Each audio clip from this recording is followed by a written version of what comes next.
Hello everyone, once again I welcome you all in your YouTube channel that is B Scholar in Studies. Hope you all are doing very well. As you all know that I have started a series of CBSE class 12 subject entrepreneurship. So in continuation of that, today I am going to continue with the another topic from chapter 3, that is pricing strategies. But before beginning, I would first explain the meaning of price. Price refers to the value or the amount which is paid by the customer or the end user of any product or commodity. Price एक ऐसा amount होता है जो कि पे किया जाता है by any customer for the usages of any goods and services. जो ये अमाउंट होता है इसमें ना केवल जो मैन्युफैक्चरिंग कॉस्ट होती है उस गुड्स और सर्विस को बनाने के लिए, बल्कि जो प्रॉफिट मार्जिन होता है मैन्युफैक्चरर और अदर इंटरमीडिएटरीज जिनके द्वारा जो गुड्स है वो अल्टीमेटली कंज्यूमर तक पहुंचाया जाता है, उन सभी लोगों का जो प्रॉफिट मार्जिन होता है वो एड अप होता है। सो एक अमाउंट जिसमें manufacturing cost plus profit margin of manufacturer और होलसेलर और retailer is added, that amount is known as price. I hope that the meaning of price is clear to you. Now I am going to explain all the strategies of pricing. The very first type of pricing strategy is cost plus pricing. See, as its name suggests, cost का मतलब होता है manufacturing cost plus pricing का मतलब कुछ additional profit. जो कि मैंने प्राइसिंग की डेफिनेशन में आपको बताया है, ये कुछ उसी से रिलेटेड प्राइसिंग स्ट्रैटेजी होती है जिसमें कोई भी मैन्युफैक्चरर एक एस्टीमेट अमाउंट ऑफ प्रॉफिट जो उसको चाहिए वो प्लान कर लेता है और अपने एस्टिमेशन के हिसाब से या जितना भी प्रॉफिट मार्जिन उसे चाहिए वो अपनी मैन्युफैक्चरिंग कॉस्ट पे ऐड ऑन कर देता है और फिर जो अमाउंट आता है वो उसको एज अ कोट करता है as a price in the market. So cost plus pricing का मतलब होता है manufacturing cost plus profit margin of manufacturer, जितना भी वो चाहता है उतना वो ऐड करके एक प्राइस को ऑफर करता है मार्केट में। So this is cost plus pricing. हर एक प्राइसिंग स्ट्रैटेजी के अपने अपने एडवांटेजेस और ड्रॉबैक होते हैं। इस तरीके की प्राइसिंग स्ट्रैटेजी के भी कुछ एडवांटेजेस होते हैं। तो पहला जो एडवांटेज होता है वो होता है this is the very simple format और वेरी सिंपल स्ट्रैटेजी। इसमें मैन्युफैक्चरर को ज़्यादा कुछ करना नहीं पड़ता है। वो मार्केट को स्टडी करके, अपने कॉम्पिटिटर को स्टडी करके, अपनी जो कॉस्टिंग है उसको एनालाइज करके थोड़ा सा प्रॉफिट मार्जिन ऐड कर लेता है और उसे एक प्राइस मिल जाता है जिसपे वो अपने प्रोडक्ट को सेल कर सकता है in the market. So this is the very simple format जिसमें कि ज़्यादा एफर्ट्स नहीं लगाने पड़ते हैं प्राइस को सेट करने के लिए। बट इसके कुछ ड्रॉबैक्स भी हैं। पहला ड्रॉबैक है कि कभी कभी कोई भी मैन्युफैक्चरर अपनी जो कॉस्टिंग है या जो अपना प्रॉफिट मार्जिन है उसको ओवर या अंडर एस्टिमेट भी कर सकता है। अगर वो बहुत ज़्यादा ओवर एस्टिमेट करेगा तो जो प्राइस है वो बहुत बढ़ जाएगा, तो हो सकता है उस प्राइस पे कस्टमर्स उस प्रोडक्ट को नहीं खरीदें, तो मैन्युफैक्चरर को लॉस होगा।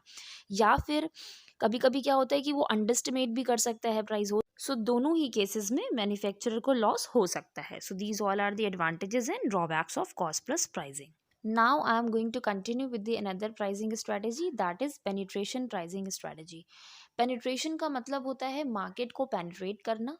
मीन्स मार्केट शेयर अचानक से बढ़ाने के लिए जब भी कोई मैन्युफैक्चरर इनिशियल स्टेज में अपने प्रोडक्ट का प्राइस बहुत कम रखता है, बहुत ही रीज़नेबल प्राइस रखता है, और जब वो अचानक से बहुत सारा कस्टमर बेस बना लेता है, उसका मार्केट शेयर बढ़ जाता है, तो वो अपने प्राइस को ग्रेजुअली बढ़ाने लगता है। तो इस तरीके से जब प्राइसिंग की जाती है किसी भी गुड्स और सर्विसेज की, तो उस स्ट्रैटेजी को बोलते हैं penetration pricing. For example Reliance, Reliance group most of the time pricing जो स्ट्रैटेजी करता है वो पेनिट्रेशन प्राइसिंग करता है। We can take the example of Reliance Jio. Reliance Jio ने first of all 4G data in India दे launch at a very cheap rate. जब बहुत सारे कस्टमर इनके साथ जुड़ गए और दूसरी कंपनीज ने भी 4G लॉन्च कर दिया उसी तरीके के प्राइस पे, तो इन्होंने अपने प्राइसिंग को बढ़ाना शुरू कर दिया। इसके भी कुछ एडवांटेजेस होते हैं और कुछ ड्रॉबैक होते हैं। पहला तो एडवांटेज होता है कि ऑल ऑफ अ सडन अचानक से मैक्सिमम कस्टमर बेस मिल जाता है, ज़्यादा से ज़्यादा रीच हो जाती है, एकदम से ब्रांड बन जाता है मार्केट में। लेकिन जो इसका ड्रॉबैक है वो ये है कि for longer time period same rate पे कंपनी को इसमें लॉस होने लगता है। इनिशियल स्टेज पे तो क्योंकि उसे कस्टमर चाहिए होता है, अपने आप से जोड़ने के लिए वो प्राइस को कम कर देता है, लेकिन लॉन्गर टाइम में तो वो उतने कम रेट पे वो सर्विसेज को कंटिन्यू नहीं कर सकता, तो उसको कभी ना कभी अपने प्राइस बढ़ाने पड़ेंगे। और जब वो प्राइस बढ़ाएगा तो जो कस्टमर उससे जुड़ा हुआ है वो स्विच करके किसी दूसरे ब्रांड का, किसी दूसरी कंपनी का गुड्स एंड सर्विसेज यूज़ करने लगेगा। सो पेनिट्रेशन प्राइसिंग के भी कुछ एडवांटेजेस होते हैं एंड कुछ ड्रॉबैक्स होते हैं। The next pricing strategy is price skimming और स्किमिंग द प्राइस, इसको क्रीमिंग भी बोलते हैं। प्राइस स्किमिंग का मतलब होता है कि कोई भी मैन्युफैक्चरर जब भी सोसाइटी के जो अपर क्लास स्ट्रेटा होता है या फिर जो अपर क्लास सोसाइटी के लोग होते हैं उनकी नीड्स एंड वांट्स को फुलफिल करना चाहता है विद द हायर प्राइस। इसमें हमेशा मैन्युफैक्चरर या फिर कोई कंपनी कोई इनोवेटिव प्रोडक्ट बहुत ही हायर प्राइस पे लॉन्च करती है जिसका कोई भी क्लोज कॉम्पिटिटर नहीं होता है। For example Apple, Apple is establish brand name. ठीक है, अभी एप्पल के जब भी फ़ोन्स मार्केट में लॉन्च होते हैं तो हमेशा ये हायर प्राइस के साथ आते हैं। फाइन, क्यों? क्योंकि इनके क्लोज कॉम्पिटिटर कोई नहीं है, they are having their unique branding in the market.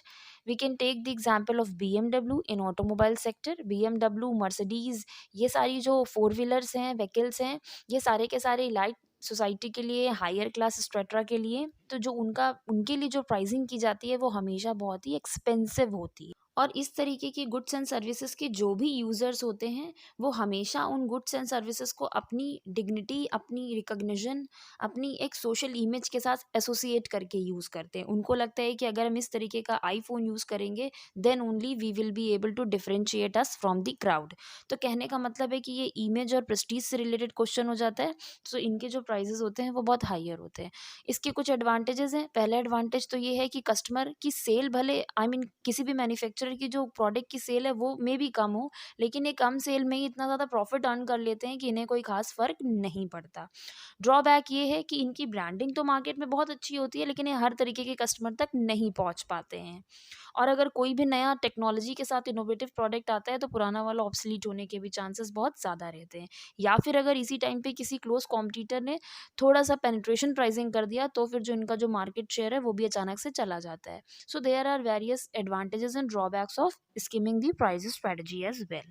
The next and the last type of pricing strategy is variable pricing method। Variable pricing strategy जैसा कि नाम से पता चल रहा है, इसमें मैन्युफैक्चरर कोई भी प्राइस को फिक्स नहीं करता है, मतलब वो प्री डिफाइन नहीं करता है that what is going to be the price of the commodity what he और शी इज डीलिंग। इसमें it depends on the negotiation power of the customer और द कंज्यूमर। मीन्स जो भी कस्टमर और जो भी एंड यूज़र उसके पास सामान परचेज करने आता है ये उसके बार्गेनिंग और नेगोशिएशन स्किल पे डिपेंड करता है कि वो उस कमोडिटी को किस प्राइस पे बेच देगा। Here we can take the example of street vendors. जो स्ट्रीट वेंडर्स होते हैं जो टेम्परेली किसी भी स्थान पे बैठ जाते हैं और अपने गुड्स एंड सर्विसेज को बेचने लगते हैं, they generally deal in the house hold articles. तो उनका जो प्राइस होता है वो फिक्स नहीं होता है, it always keeps on varying. So variable price method का मतलब यही होता है that there is no fix price on the basis of the interest of the consumer and their income level. जो मैन्युफैक्चरर है, जो रिटेलर है, वो बार्गेन करता है and they sell their goods and services. I hope this topic is clear to you.